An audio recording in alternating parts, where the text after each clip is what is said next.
Hey, part 14 of From His Partner to His Prey. So we've gotten to the point where Tyler has decided to leave. Now, I am going to take you back a little bit because at the end of the last video, I told you about the Cadillac and the Durango. Well, I mentioned those for a very valid reason. When Tyler first got into the military, first got to Georgia, he knew, of course, he had a family on the way, so he purchased a vehicle. Now, he purchased an older model Cadillac, DeVille, I think. And that vehicle was not in the best condition. He didn't have it checked out. He didn't have it looked at. He had nobody tell him anything about this vehicle. So he just, went somewhere and just bought something on a whim. And, like I said, the vehicle wasn't in the greatest shape. And later on, we ended up needing to get a Durango for our family vehicle because, like I said, our family had grown so large between, me and Tyler and then us having all 3 kids. So car seats were not fitting well in the Cadillac by the time we had the 2. So we couldn't fit comfortably all 3 of those car seats in the Cadillac. It just wasn't comfortable. So we knew that we had to get a bigger, a larger vehicle. And at that point, really a second vehicle. So Tyler decided that he wanted to keep that one for himself, and the vehicle that we would get would be the one for me and the family. So my godmother worked for Chrysler, and she let us use her discount plan for us to purchase the Durango. So we purchased the Durango new. And we got that, and everything was cool, when we first got it. Now, we got the Durango back in 2009. So, mind you, this is now 2011 that we're in. So, we've had the Durango for a few years, and the Cadillac he's had since 2004 when he got to the military base. So, we've had these vehicles for some time. Now, when Tyler left, initially, he took the Cadillac. And he was gone, since he was moving out, staying with a friend and rooming over there. One of my friends, she was going through something, and they all knew. I had a friend group of 4. It was 4 of us.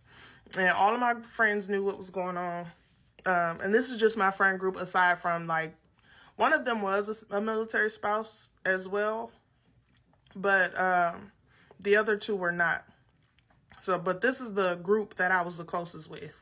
And one of those young ladies actually ran into a situation and needed some help. So I offered to help her, and she came to stay with me at my house. So her and I were talking about, we need to get some money, coming in. What can we do? So we talked it out, and we decided that we were going to have a garage sale. Now, the garage sale would consist of items that she wanted to sell and items that I wanted to sell. Of course, Tyler was gone, so nothing of his was considered. Nothing of ours that we, collected together or, had communally would be considered. Only things that were mine or things that the kids had outgrown and stuff like that, outside from whatever my friend put in. So,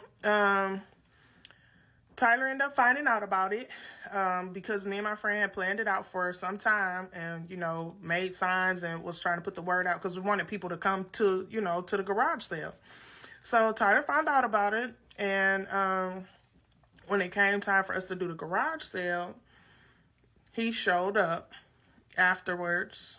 We did the garage sale, had a nice turnout, and he showed up afterwards. Well, when he showed up, my friend decided that she was going to leave. Her sister was picking her up for lunch, so she had lunch with her sister.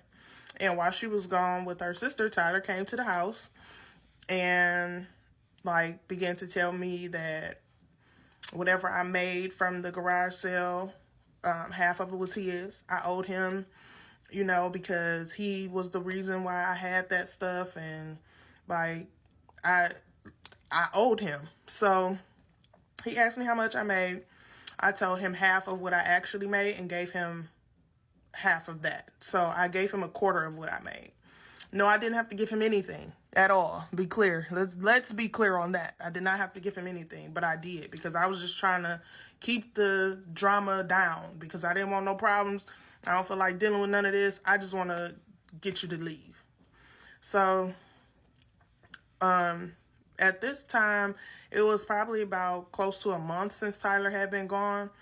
And, you know, while he was there talking to me about this garage sale, I asked him if he wanted to see his kids. And Tyler kind of, you know, hemmed and hawed about it and didn't really show any interest in seeing the kids. So he basically just wanted to be there to argue with me and go back and forth with me. He told me he'll come see the kids later, and he left. So my friend, she came back and we chilled and kicked it. A couple days later, Tyler was back on his bullshit. Came back to the house, acting crazy. I'm talking about Tyler was pissed off. I'm sitting in the driveway. I'm sitting in my garage. I'm chilling outside. You know what I'm saying? I'm chiefing in my garage. And I hear the garage door open. Because at this point in time, when he came that day for the garage sale, he actually took the Durango when he left. So he left me with the Cadillac. Now, when I say the Cadillac was not in its best working order, it had an oil leak. It did not have any air. It had full leather seats. What else? Aside from those things, and I'm driving around with 3 kids, and like I said, we got car seats. Like it was extremely uncomfortable, and it was hard to deal with because, like I said, there was no air, and this is leather, and it's hot in Georgia in the summer. So I'm really not trying to put my kids in the car and go too many places with that type of situation.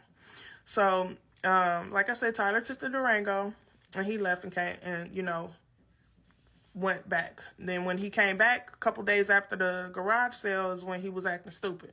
So he get over there and he, you know, trying to, basically what he did was he opened the garage from the car. He came in and he was trying to argue. I didn't want to argue with him. So because I was on my phone, I was listening to music on my phone. So you know how you grab your phone to scroll through your playlist to find something else? That's what I was doing. And he got upset, took my phone and threw it down, cracked my screen up, destroyed my phone. Went in the house and went on a rampage. He broke the house phone, snatched that out the wall, threw that on the ground. I had a little small netbook computer. He snatched that off of the table, threw that on the ground.